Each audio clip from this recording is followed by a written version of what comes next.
Alors, on va voir à présent comment la presse française commente ce matin les résultats de cette primaire avec vous, Hélène Frade, bonjour. Bonjour Vincent. Presse française qui revient, elle, évidemment, dans toutes ses manchettes sur cette victoire de François Fillon. La lame de fond Fillon fait effectivement la une de toute la presse française, ou presque. La une de La Croix qui évoque son éclatante victoire.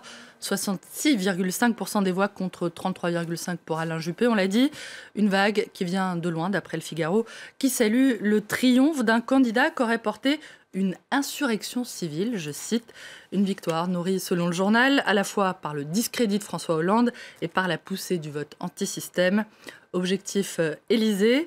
Pour Fillon, tout commence, annonce le Figaro.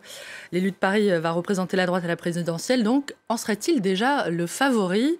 François Ier fait la une ce matin de 20 minutes, tandis que l'opinion qui annonce une rupture, Fillon le montre posant aux côtés de deux trophées, les têtes réduites d'Alain Juppé et Nicolas Sarkozy, exposées, on le voit, au musée des Arts de Jacques Chirac, le musée des Arts primitifs. À droite toute, la main sur le cœur, le regard déterminé, François Fillon s'impose sans contexte, sans conteste, comme le champion d'une droite décomplexée, d'après Le Parisien. François Fillon, leader Maximo, ironise Libération, qui a choisi de consacrer ce matin sa une, Vincent, non pas à la révolution selon François Fillon, mais à celle qu'a incarnée pendant des décennies le leader cubain Fidel Castro. À 90 ans, l'ancien compagnon de Che Guevara s'est éteint à La Havane. Hasta siempre, Fidel, salue ce matin l'humanité. On revient à François Fillon, Hélène, une victoire qui a, on peut le dire, déjoué tous les pronostics. Les pronostics. Les pronostics, c'est ça. Et le Figaro évoque ce matin la consécration d'un obstiné qui, en 35 ans de carrière, aurait tout connu. Les fidélités successives, les humiliations comme les victoires. L'homme revient de loin, rappelle Le Parisien, qui raconte la mue de Droupi en pitbull, la transformation de Mister Nobody, comme l'appelaient les sarkozystes, en champion de la droite. Une droite désireuse de renouer avec ses fondamentaux, d'après Le Figaro, qui voit dans la victoire de François Fillon un retour au bon sens populaire. Mais encore, me demanderez-vous, François Fillon a dit aux Français posément non pas ce qu'ils veulent entendre, mais au contraire ce qu'ils doivent entendre pour un bien supérieur, je cite. Libération évoque plutôt la volonté de la droite de voir mise en œuvre une révolution conservatrice à la française. On l'a dit, recul de l'État-providence, dérégulation du marché du travail, réduction du nombre de fonctionnaires, retraite à 65 ans. On sait désormais à quoi s'attendre si François Fillon transforme l'essai en mai prochain, prévient Libé. Tandis que l'humanité met en garde contre le blitzkrieg libéral que François Fillon, le gaulliste antisocial, je cite, entendrait mettre en œuvre s'il parvenait à l'Élysée. En tout cas, en attendant, Hélène, François Fillon doit réussir à rassembler, et au-delà d'ailleurs de son propre camp. D'après Le Figaro, une nouvelle campagne commence dès aujourd'hui.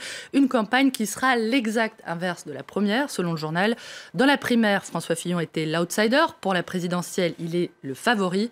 Avoir été sous-estimé fut souvent difficile pour lui, mais cela l'a finalement protégé et permis de créer la surprise.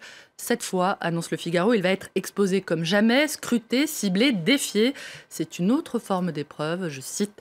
François Fillon a désormais un statut de nouveau leader de la droite et il lui appartient de fédérer une droite électoralement conquérante et idéologiquement plurielle. Sans affadir son discours ni renier ce qu'il a dit et incarné dans cette campagne. Vaste programme. En effet. Hélène, vous restez avec nous. On va parler à présent des réactions dans les autres camps, au centre d'abord.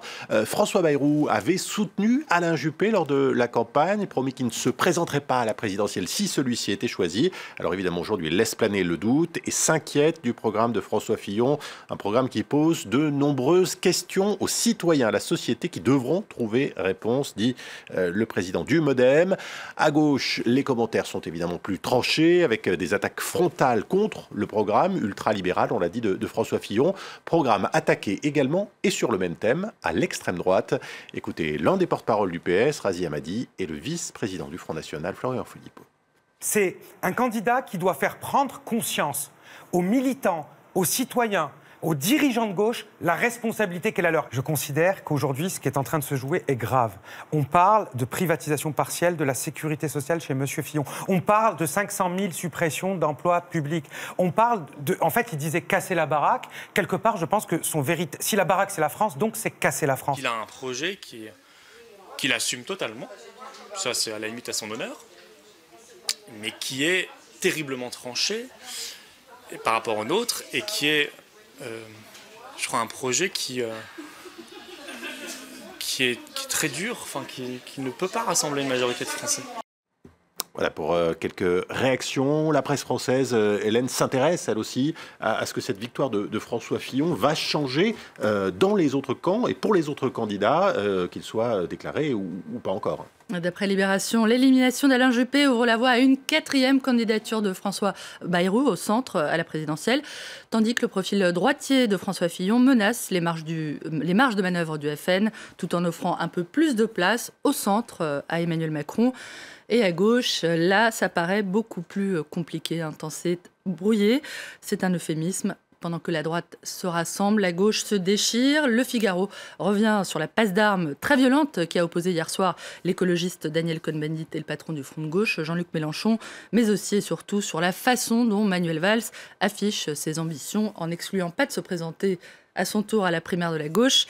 Une déclaration à laquelle Emmanuel Macron a réagi en déclarant que lorsqu'on exprime un désaccord, il faut prendre ses responsabilités en quittant le gouvernement. Une démission de Manuel Valls est-elle à l'ordre du jour ? C'est la question à $1 million. L'Élysée assure qu'il n'en est pas question, mais les Échos annoncent, on le voit ce matin, que la guerre est à présent déclarée entre le Premier ministre et François Hollande. Et voilà, donc pour la presse française, merci Hélène.